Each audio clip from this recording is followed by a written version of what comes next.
Today we see LPP. LPP means linear programming problem. कालपर्यंत आपण पाहिलं जर दोन लाईन्स दिले असतील, दोन इनइक्वॅलिटी दिले असतील तर त्यांच्यामधला रिजन कसा फाइंड करायचा, कॉमन सोल्युशन कसं फाइंड करायचं, आज आपल्याला पाहायचंय त्यांच्यामधलं मॅक्झिमम व्हॅल्यू किंवा मिनिमम व्हॅल्यू कशी फाइंड करायची, and that is non as the linear programming problem. आता हे एक्झाम्पल घेतल्यानंतर तुमच्या लक्षात येईल की हा जो क्वेश्चन आहे Z=11x + 8y, म्हणजे हे कॉम्बिनेशन ही झेडची व्हॅल्यू केव्हा मॅक्झिमम येईल, कोणत्या एक्स आणि वायच्या पॉईंटसाठी ती मॅक्झिमम असेल हे आपल्याला ग्राफिकली सॉल्व्ह करायचं आहे. मग त्याच्यासाठी आपल्याला इक्वेशन्स दिलेत, इनइक्वॅलिटीज दिल्यात. First of all we write equations of lines, then we find values of x and y means coordinate points. The first line or first equation is x less than or equal to 4. We write x equal to 4. Then the line passing through x equal to 4, there is not y. इथे y नाही आहे म्हणजे y ला तो ती line touch करणार नाही. Then second is y equal to 6 means this line is passing through y equal to 6, not from x axis ला ती टच होणार नाही. that are two parallel lines. Then third line is x plus y is equal to 6. Now we take first of all, now here we get 2 points. Then first of all we take x equal to 0. After taking x equal to 0 we get y equal to 6. Then we take y equal to 0. After taking y equal to 0 we get x equal to 6. That means this line passing through 2 points 0, 6 and 6, 0.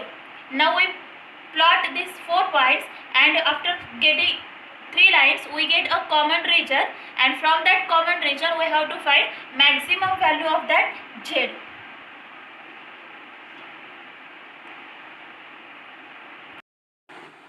Now we plot the points on the x and y axis. This is our x axis, then y axis. We plot x equal to 4. आपल्याला पहिला point काय मिळाला होता, x equal to 4. मग फक्त वायचा point आला नव्हता, म्हणजे फक्त एक्सच्या 4 मधून पास होणारी लाईन आपल्याला ड्रॉ करायची. That is x equal to 4. Then we take next y equal to 6, म्हणजे फक्त वायच्या 6 मधून ज्याला जी लाईन एक्सला टच होणार नाही, that are the parallel lines. Then next line x plus y equal to 6 is passing through 0, 6 and 6, 0. 6, 0 is on x axis and 0, 6 is on y axis. आता ही line आपल्याला ह्या दोन्ही पॉइंट मधून पास होईल अशी line draw करायची. आता बघा सगळीकडे लेस दॅन आहे, लेस दॅन आहे म्हणजे ओरिजिन साइडचा रिजन येणार, लेस दॅन म्हणजे खालचा रिजन येणार 0 कडचा. That we write here. फक्त हा रिजन आहे. आता याच्या पुढचा हा रिजन आपल्याला कन्सिडर करायचं नाही, कारण हा जर रिजन कन्सिडर केला तर तो 4 पेक्षा जास्त येईल. आपल्याला 4 पेक्षा कमी, x लेस दॅन 4 म्हणजे 4 पेक्षा कमीचा रिजन घ्यायचा आहे. आता बघू आपण मॅक्झिमम व्हॅल्यू कशी फाइंड करायची. This one is our common solution, common region of that 3 lines. Now how we can find maximum, म्हणजे हे जे कॉम्बिनेशन आहे ते कॉम्बिनेशन झेड मॅक्झिमम केव्हा येईल, कोणत्या एक्स आणि वायच्या व्हॅल्यूला. मग that method is non as the corner point method. मग आता ह्या ग्राफचे कॉर्नर पॉईंट्स कोणते आहेत ते बघू आपण. हा फर्स्ट 0, 0, हा सेकंड 4, 0, त्याच्यानंतर हा पॉईंट. आता हा इथे एक्झॅक्टली हा ग्राफ पेपर नाही आहे त्याच्यामुळे एक्झॅक्टली आपल्याला लक्षात नाही येणार, but we have to write this one is 4 आणि हा इकडे येईल 2 ला, 4, 2. ग्राफ पेपरवर हे ग्राफ्स ड्रॉ करायचे आहेत आपल्याला. ग्राफ पेपरवर काढल्यानंतर हा 4 आणि हा 2 असं एक्झॅक्टली मिळून जाईल, आणि त्याच्यानंतर हा पॉईंट आहे 0, 6.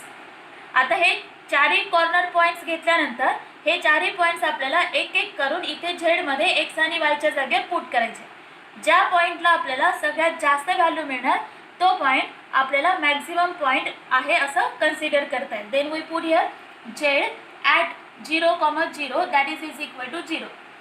इथे जर 0 आणि 0 घेतला तर हा 0 येणार. Then Z at 4, 0. एक्सच्या जागेवर 4 घ्या, 11 × 4 44 + 0 that is 44. Then Z at 4, 2. एक्सच्या जागेवर 4 दॅट इज 44 आणि वायच्या जागेवर 2 म्हणजे 8 × 2 16. 44 + 16 that is equal to 60. Then Z at, आता हा पॉईंट घेऊ आपण 0, 6. एक्सच्या जागेवर 0, वायच्या जागेवर 6. इथे 0 घेतला, हा 0 येणार. इथे 6, 8 × 6 48. That is Z equal to 48. मग आता बघा केअरफुली, या चारही पॉईंट्समध्ये ही व्हॅल्यू सगळ्यात जास्त आहे आणि आपल्याला मॅक्झिमम विचारलं. हा सेम क्वेश्चन आपल्याला मिनिममसाठी पण विचारलं जाऊ शकतो. इथे विचारलंय मॅक्झिमाइज, म्हणजे हा 60. Therefore we write final answer Z is maximum at maximum 60 when x equal to 4 and y equal to 2. That is our final solution graphically. Now we see next example. Maximize z equal to 3x plus 5y subject to x plus 4y less than or equal to 24, 3x plus y less than or equal to 21, x plus y less than or equal to 9, x greater than 0, y greater than 0. Also find maximum value of z. म्हणजे आता similar question आहे. इथे पण 3 इनइक्वॅलिटीज दिल्यात. या 3 इनइक्वॅलिटीचा use करून झेडची व्हॅल्यू कोणत्या एक्स आणि वाय साठी मॅक्झिमम आहे ते आपल्याला काढायचं. Then first of all we draw the lines. Equation of line first x plus 4y is equal to 24. x, y and the point. Then first we take x equal to 0, 4y equal to 24 means y equal to 6. Therefore the point is 0, 6. Then we take y equal to 0. After taking y equal to 0 we get x equal to 24. Then the point is 24, 0. म्हणजे ही एक line या दोन points मधून आपल्याला draw करायची. Then we consider the second line 3x plus y equal to 21. We take x equal to 0. Then we have y equal to 21. Then take y equal to 0. 3x equal to 21 means x equal to 7. Therefore the points are 0, 21, 7, 0 means this line passing through that 2 points. Then the third line is x plus y equal to 9. Again we take x equal to 0, y equal to 9. That means this line passing through 0, 9. Also we take y equal to 0, then x equal to 9 means this line also passing through 9, 0. Now we put all these points on the graph and then by taking corner points we get easily the maximum value of z. Now we plot the given points on the x axis and y axis. Now we know the points are very large, therefore we take the scale as a 2 cm. म्हणजे 1 सेंटीमीटरला 2 असं आपण x ॲक्सिसवर आणि y ॲक्सिसवर पण consider केले, कारण आपले points कसे आले 22, 24, 21, म्हणून आपण हे थोडं जवळजवळ घेतलं. ग्राफ पेपरवर बरोबर आपल्याला 1 सेंटीमीटरला 2 असं कन्सिडर करायचं. हे सगळे ग्राफ्स आपल्याला ग्राफ पेपरवर कॅल्क्युलेट करायचे पेन्सिलने. मग आता बघू आपण. पहिला पॉईंट आहे आपला 0,6 म्हणजे y ॲक्सिसवर. दुसरा पॉईंट आहे 24, 0 म्हणजे एक्स ॲक्सिसवर. हा 22, इथे 24 घेऊ आपण. म्हणजे पहिली लाईन आपली 0 आणि 24, 6 आणि 24 ह्या दोन पॉईंट्समधून पास होईल. त्याच्यानंतर आपल्याला दुसऱ्या लाईनचे पॉईंट्स घ्यायचे. पहिला पॉईंट आहे 0,21 म्हणजे y ॲक्सिसवर.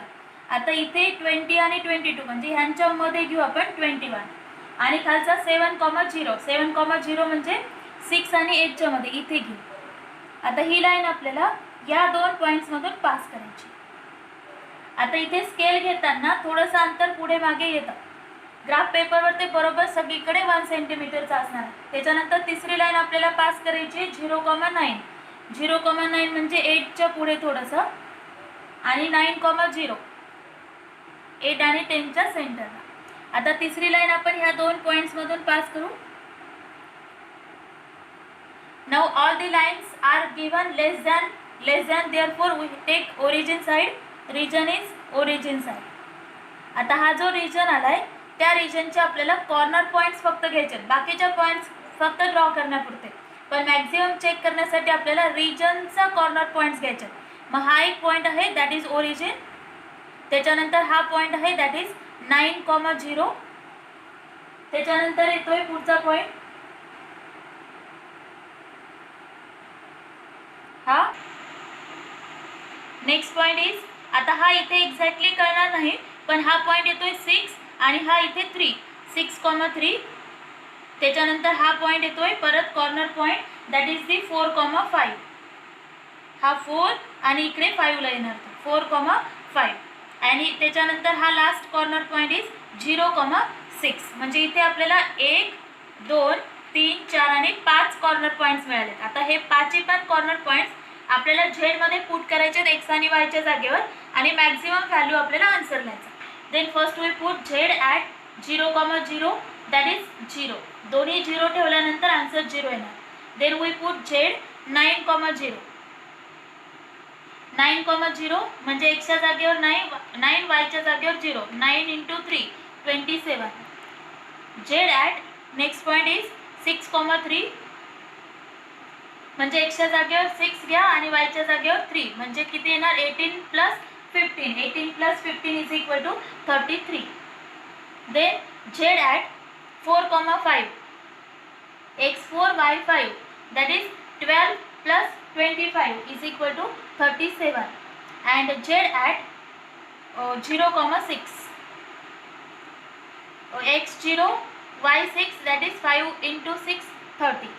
आता बघा हे 5 पॉइंट्स म्हणजे सगळ्यात मॅक्झिमम कोणता पॉइंट आहे 37 and therefore we write z is maximum